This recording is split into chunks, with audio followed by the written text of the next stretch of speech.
Hi guys, and welcome to my video on superpowers. Now this is an A2 topic and quite a lot of you may have started this without your teachers. So what I'm going to do is I'm going to go over some of the spec which I've got in front of me, the content. Now superpowers is topic 7, so I'm going to go over 7.1, 7.2, 7.3 etc. in each of the videos.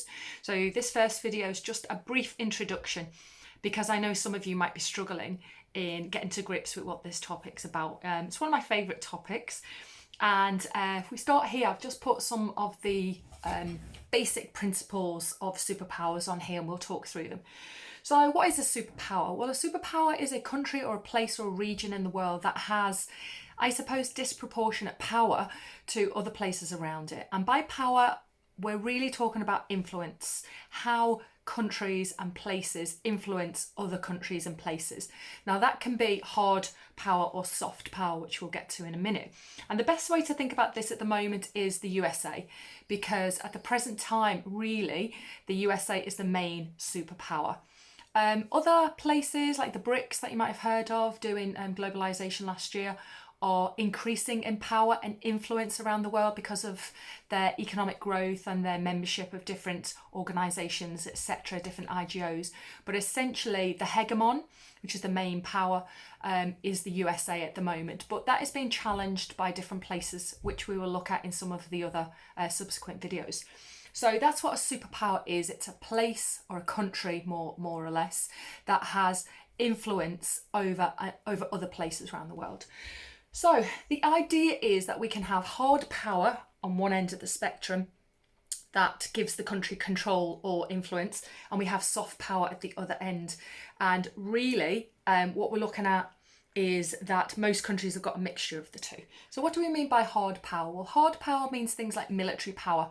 So in the 1800s, when the Europeans went and colonised other places around the world, they took military might with them. They took guns and they took ships and they took armies with them, and they took control by force. So that's what hard power is. It's taking control of a place and influence in a place with the use of ammunition and guns and armies, etc. So that's what we call hard power. Now, we know that today this is still the case because we know that America and Russia and other countries are still involved in places like the Middle East. So hard power is still really, really important. Military power is important, but it's not the only type of power. So what we're looking at is different forms of power. And from hard power, we have other ways that we can influence, which are a little bit what we call softer. So that's what soft power is, something that's not using guns and military might. So soft power might be things like culture. So the English language, music, goods, TNCs, TV shows, all of that gives a country influence over other places. So the USA is a really good example of this again, because most of what we watch, not all of it, but a lot of what we watch now with Netflix and HBO programs and all this kind of thing, and music and goods and sports goods and things like that, they're all what we call soft power. And this is a way through consumerism, I suppose, that America and the West have control and influence over lots of other countries. And we can see that in the UK, although we have a very good music industry of our own, we are quite influenced by American music and American culture, not always positive, but still influenced by it. And so that is soft power. So somewhere in the middle is economic power, which are TNCs, etc. Now TNCs, one could argue, is a form of neo-colonialism, which you may or may not have done last year when we looked at globalisation. But although we're not directly have military intervention within a country with economic power, we do have a certain amount of control, because we, with the World Trade Organization, which isn't very strong, we decide as the West which countries we'll invest in, which countries we put money in, which countries we're going to put those TNCs in.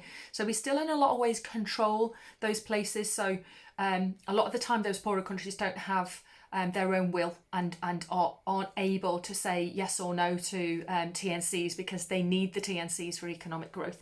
So economic power with TNCs, etc., kind of goes somewhere in the middle when we're looking at this spectrum of power. So that's hard power and soft power, and they are the two ways that countries and places influence other places. Now, what makes a place a superpower? At the bottom, you'll see that I've got lots of factors here, and there are more, but these are the main ones. So these factors at the bottom, which says the economy, the politics, your military might, how much culture you've got, your demography, whether you've got a big workforce or not, the natural resources that you have, or the land area that you have in order to have those natural resources. These are all factors that may come into play when looking at whether you are going to become or able to become a power. So for example, the United States has got lots of this. So it's got lots of TNCs, it's got quite a strong military presence in a lot of places. Its culture, like we said before, that soft power is dispersed around the world. Demographically, it's got a very large population, so it's able to use them as labour. It's got a very good education system, so those people are working in tertiary and quaternary areas, which is providing lots of goods and services which are high value. It's got lots of natural resources, it's got lots of oil and gas and land that it can grow crops, and it's got a huge land area as well. So America kind of ticks all of those boxes in terms of factors that lead that country to be a power. Now China, as we know, is a rise in power or a re-emerging power. So China again has got lots of these factors that it can tick. So at the moment we know that China's GDP is rising spectacularly, not as fast as it was in the past maybe, but still 7-8% GDP rise year on year. So it's got a strong economy.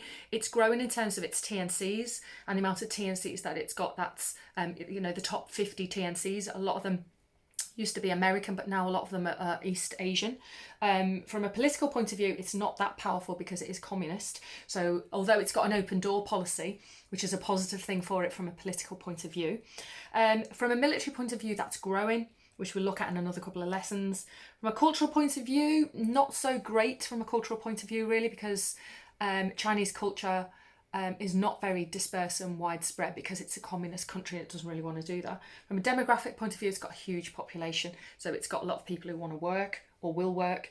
Natural resources, it's got quite a lot of natural resources, and land area is obviously very, very large. So when we unpick each of the places, the BRICS and Europe and the USA, and we look at them in terms of their power, we need to look at which of the factors those countries have or don't have that make them strong. So you can start looking at doing SWOTs, strengths, weaknesses, opportunities and threats of each of these BRICS and USA and EU and maybe the Middle Eastern countries that have oil, etc., and some of the mints, and looking at what are their strengths and weaknesses according to the factors here and according to their what hard or what soft power that they have.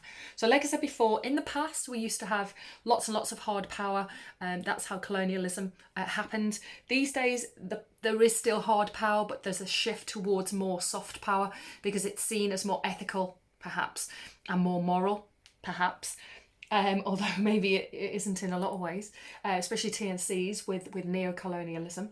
But that is maybe a very brief introduction to what this chapter's about. So what we will be looking at in subsequent videos and in your lessons is to what extent, I suppose, the unit is about. Are other countries contesting the US's stronghold on being the power at the moment, the unipower or the hegemon? So to what extent are other countries coming up and challenging the United States power? And that's what we will look at through different ways and different factors, etc. So that's our first lesson and first video on superpowers.